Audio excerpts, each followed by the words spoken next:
If you're looking to get into the laundromat business and you are looking for information, I would advise you to see Danny D'Angelo. He can answer a lot of your questions, and he can maybe prevent a lot of small mistakes that first-time people make.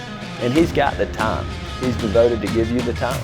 A lot of operators, you can reach out to me, but I'm going to probably send you to Danny because this is what he does, and he's looking to serve you.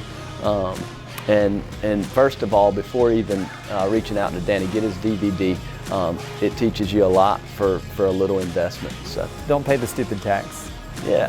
If you're looking at, they're expensive. Yeah, and the more you can learn from somebody else and apply it to whatever you're doing, you're going to come out so far ahead. And be optimistic. That's what I would say to people. You know, close the gap between knowing and doing, and get out there. Get out of bed and get out there. We get after it every day, and we have 37 stores. So I know a lot of this is a hands-off business, and some investor operators are able to do it that way if they have the large enough investment and put people in place.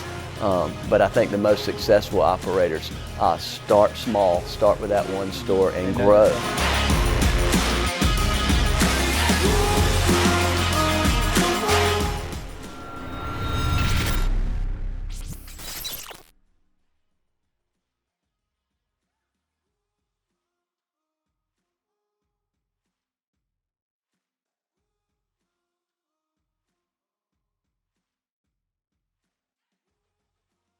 I'm pretty sure this hot water heater's got a few more good years left in it.